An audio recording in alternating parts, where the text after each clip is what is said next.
Bonjour, ce matin je me suis réveillé et j'ai réalisé cette chose incroyable.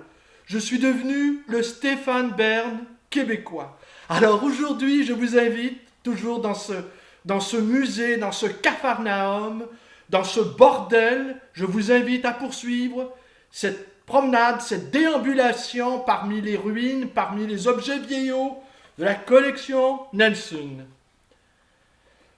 Je dois ici vous confesser que de me retrouver dans la peau d'un Stéphane Bern québécois m'a transfiguré, m'a transformé, a fait de moi un homme nouveau. Et maintenant, je surjoue mon personnage.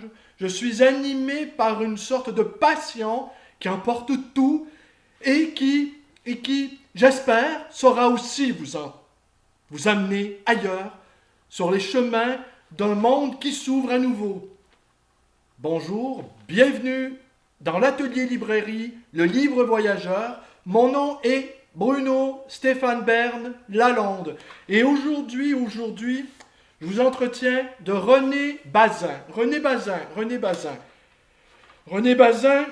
il a été élu en 1903 membre de l'Académie française et il occupait le fauteuil numéro 30.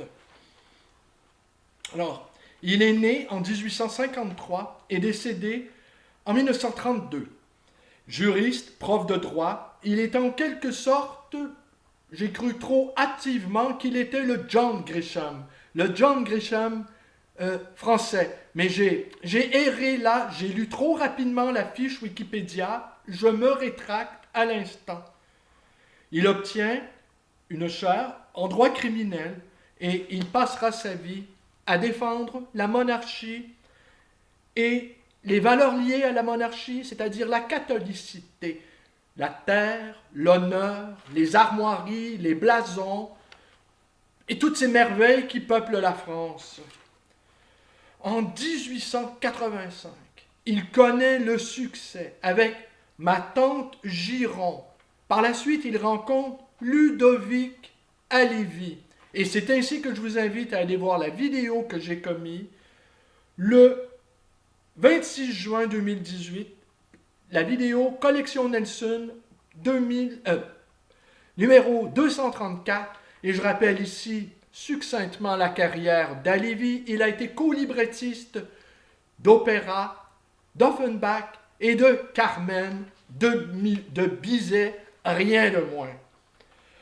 Alors c'est Ludovic Halévy qui lui présente le célèbre éditeur Kalman Levy et enfin il a accès, il trouve un public élargi, sa notoriété ne connaît plus de limites. Plusieurs fois lauréat de l'Académie française, on dit que son style est composé de mots recherchés, que sa phrase, elle est fluide, elle est émaillée de riches détails qui enchantent l'esprit et qui ont su conquérir le lectorat français de cette époque. Alors, que nous dit-il, René Bazin? Il nous décrit à la fois la vie des petites gens qui sont enracinés dans le territoire et il nous décrit la lutte de la monarchie, des catholiques contre la ville, le progrès, et toutes ces idées de révolution qui ont pu emporter certains esprits chagrins. Alors on dit même que les écologistes d'aujourd'hui lui doivent une partie de leur inspiration. René Bazin a commis 60 titres. Celui-ci, de toute son âme, alors là, de toute son âme, voici ce que je vous en dis. Je m'aperçois qu'être Stéphane Bern est difficile, car je souris assez peu. La métamorphose en Stéphane Bern, elle est âpre, elle est ardue, elle est difficile pour un fils du Québec. Il faudrait que je me compose un visage plus souriant, plus enthousiaste encore. Alors, de toute son âme a été publié en 1897. Et la scène se déroule sur les bords de Loire. On y retrouve la lumière de la Loire, contrastant avec la la ténèbre du naturisme, du naturalisme. Oh non, non, non, les naturistes ne s'y pivardaient pas en bord de Loire, quand même. Alors, les naturalistes de l'époque, l'industrialisation, l'exode rural, la défaite de 1870. Alors, il décrit là un monde mi-ouvrier, mi-paysan, avec l'attachement à la terre. C'est difficile. N'est pas Stéphane Bern qui veut, hein, croyez-moi. Alors, il nous décrit donc le travail en usine, la vie de pêcheur, la vie bucolique des pêcheurs. Alors, l'histoire maintenant. Allons au vif du sujet. L'histoire. Deux orphelins, Henriette et Antoine, recueillis par leur oncle. Un individu. Facile. C'est pas facile, hein? Franchement, être un Stéphane Bern n'est pas à la portée du premier venu. Croyez-moi. Je vais devoir me pratiquer inlassablement. Pourtant, quand j'ai fait mon numéro plein d'enthousiasme à Fabienne. Elle a été enchantée, elle a été ravie d'avoir un Stéphane Bern québécois dans son salon. Et me voilà devant ma webcam, perdant mes moyens, retrouvant cet accent nasillard, guttural, traînant, forestier, comme disait l'autre. Alors donc, Henriette est recueillie chez son oncle, qui s'avère être son père naturel. Alors c'est un portrait de femme. On y décrit, semble-t-il, dans des pages admirables, la ville de Nantes. Et on y décrit aussi la misère des Bretons, s'exilant de leur patelin pour aller travailler à Nantes. Alors on dit que la description des ateliers de mode, encore aujourd'hui, résonne quelque chose au lecteur contemporain. On y décrit également une lutte des classes et où le patronat n'a pas toujours le beau rôle. On imagine René Bazin, Maurice Génant, les siens, leur expliquant qu'ils devraient lâcher du lousse, lâcher du lest. Alors je vous lis quelques pages, une page ou deux de toute son âme.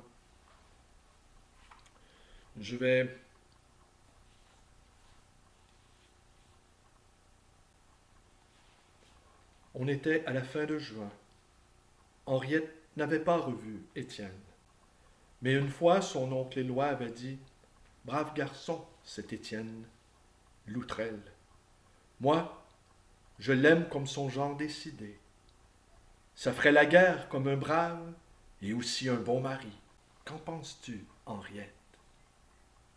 Elle en avait conclu que le pêcheur de mauve avait eu quelques entrevues avec l'ancien soldat et qu'ils s'étaient alliés, l'un disant ses secrets, l'autre les accueillant.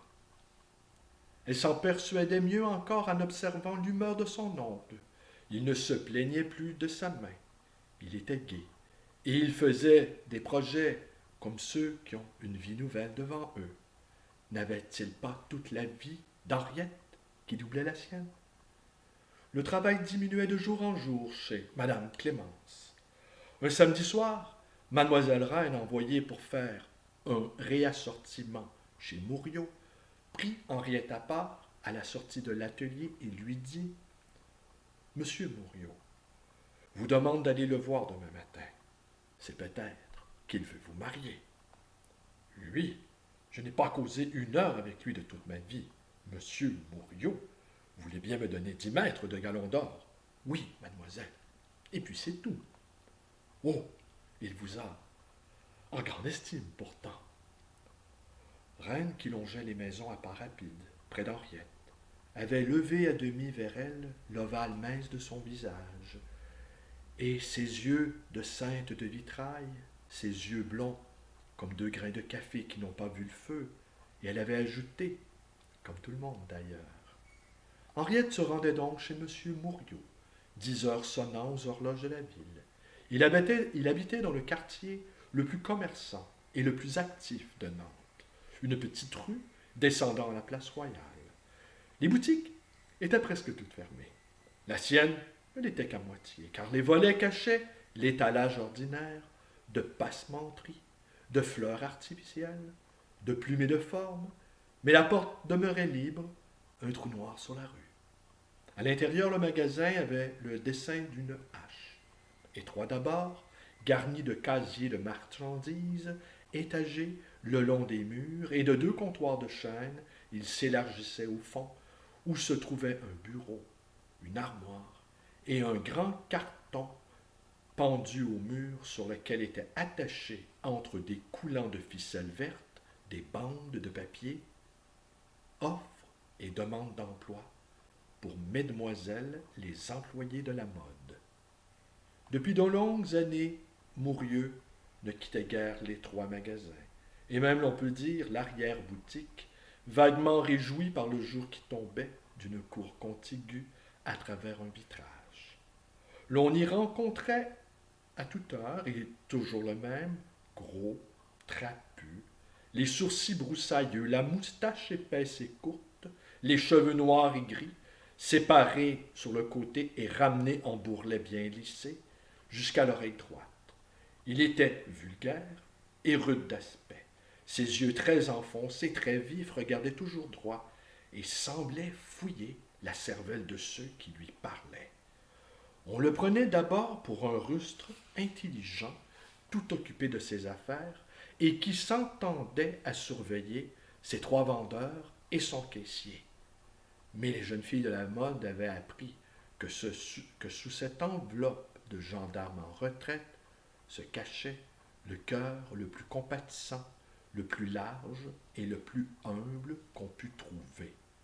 On souriait de le voir constamment entouré de ces jolies filles qui causaient à voix basse avec lui au fond du magasin, tandis qu'un employé mettrait le ruban et ficelait le paquet.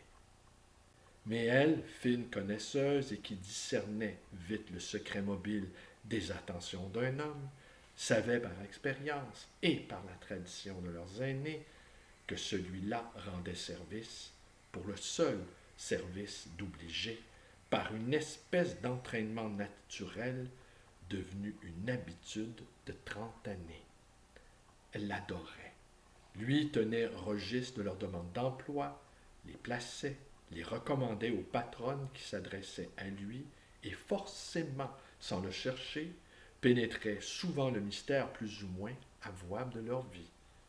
Jamais il ne plaisantait avec elles et cette forme de respect les touchait toutes.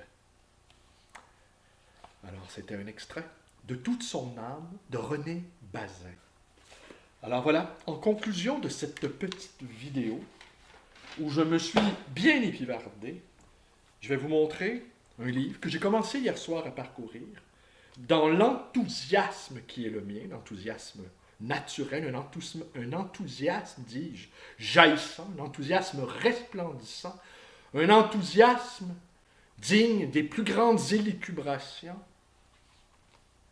Ce magnifique ouvrage consacré à l'Académie française.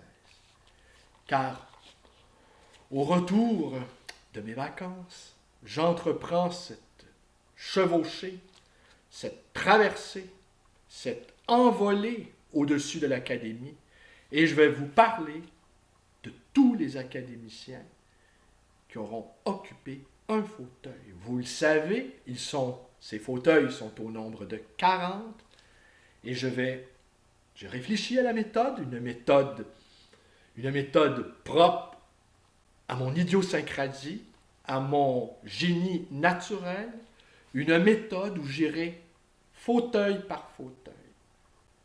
Et je me demande si je n'irai pas par fauteuil décroissant, comme un hit-parade insolent. Je commencerai ainsi par le numéro 40, et nous descendrions 39, 38. Alors préparez-vous, le Stéphane Bern est parmi vous, le Stéphane Bern québécois est parmi vous pour très longtemps. Très, très, très, très longtemps. Alors je vous invite tout de suite à vous abonner avec enthousiasme à ma chaîne.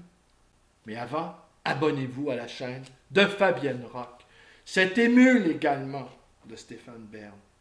Car il faut vous dire qu'un jour, avant d'être épris de cette dame merveilleuse qui enchante mon existence, je l'ai croisée, elle s'en allait, vous ne pouvez pas imaginer, elle s'en allait à la place Versailles. Et je lui dis, vous allez à la place Versailles, cet endroit qui enchante l'imaginaire des Québécois, la place Versailles, tout au bout de l'île de Montréal, ce centre commercial des années 60, au goût absolument criard, au goût désastreux, la place Versailles, le summum du kitsch. Eh bien oui, cette Française distinguée, élégante, au-dessus de tout, magasinait à la place Versailles. J'en ai eu le souffle coupé. Et j'ai bien reconnu là, la modestie foncière, propre à la noblesse. Pardi. Je vous remercie avec moi. Et peut-être que demain, le Bruno Lalonde habituel sera parmi vous. En attendant, le Stéphane Bern québécois vous dit bonne nuit.